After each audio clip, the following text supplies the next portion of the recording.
नमस्कार दोस्तों, आपका स्वागत है कृष्णा मोटिवेशन में।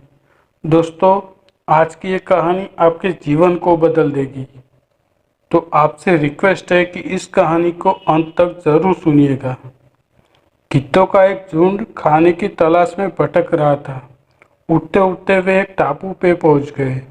वो जगह उनके लिए स्वर्ग के समान थी।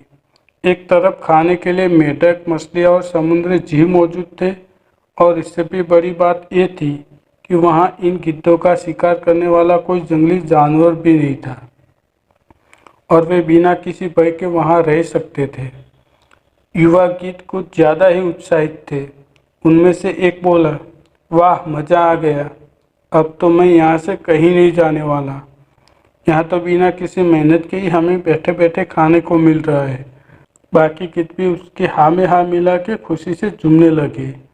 सबके दिन मौज मस्ती में बीत रहे थे, लेकिन झूठ का सबसे बूढ़ा गिद्ध इससे खुश नहीं था।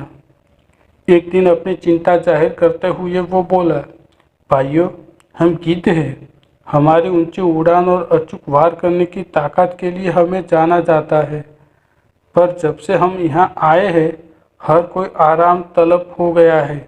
ऊंची उड़ान तो दूर, ज़्यादातर गिद्ध तो कई महीनों से उड़े तक नहीं हैं, और आसानी से मिलने वाले भोजन की वजह से हम सब शिकार करना भी भूल रहे हैं।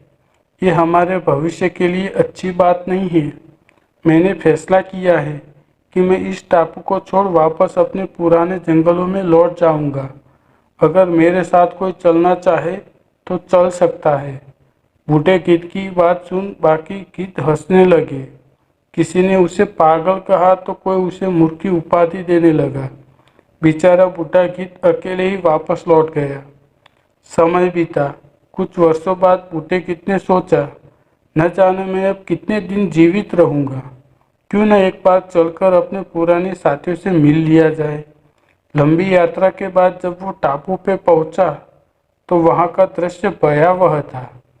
ज्यादातर गिद्ध मारे जा चुके थे, और जो बचे थे वे बुरी तरह घायल थे। ये कैसे हो गया? बूढ़े गिद्ध ने पूछा। कहराते हुए एक घायल गिद्ध बोला, हमें क्षमा कीजिएगा, हमने आपकी बातों को गंभीरता से नहीं लिया और आपका मजाक तक उड़ाया। दरअसल आपके जाने के कुछ महीनों बाद एक बड़ी सी जहाज इस टापू पे आई और चीतों का एक दल यहाँ छोड़ गई।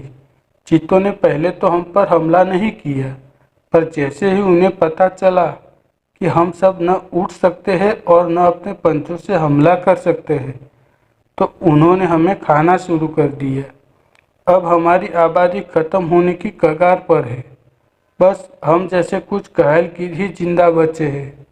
बूढ़ा गिद्ध उन्हें देखकर बस अफसोस कर सकता था। वो वापस अपने जंगलों की तरफ उठ चला। दोस्तों, अगर हम अपनी किसी शक्ति का यूज नहीं करते तो धीरे धीरे हम उससे लूज कर देते हैं। फॉर इंस्टेंस, अगर हम अपने ब्रेन का यूज नहीं करते तो उसकी शार्पनेस घटती जाती है। अगर हम अपनी मसल्स का यूज नहीं करते तो उसकी ताकत घट जाती है। इसी तरह अगर हम अपनी स्किल को पॉलिश नहीं करते तो हमारे काम करने की इफ़िशियंसी कम हो जाती है।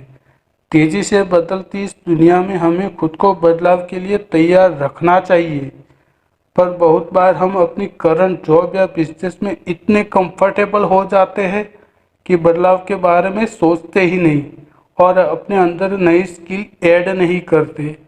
अपनी नॉलेज बढ़ाने के लिए कोई किताब नहीं पढ़ते, कोई ट्रेनिंग प्रोग्राम अटेंड नहीं करते। यहाँ तक कि हम उन चीज़ों में भी डल हो जाते हैं जिनकी वजह से हमें कभी जाना जाता था, और फिर मार्केट कंडीशन चेंज होती है और हमारी नौकरी या बिजनेस में आँच आती है तो हम हालात को दोष देने लगते हैं। ऐसा मत करिए। अपनी काबिलियत, अपनी ताकत को जिंदा रखिए। अपने कौशल, अपने हुनर को और तराशिए। उस पर धूल मत जमने दीजिए। और जब आप ऐसा करेंगे तो बड़ी सी बड़ी मुसीबत आने पर भी आप ऊंची उड़ान भर पाएंगे। तो दोस्तों, आपको ये वीडियो कैसा लगा ये हमें कमेंट बॉक्स में ज़रूर बताइएगा। धन्यवाद।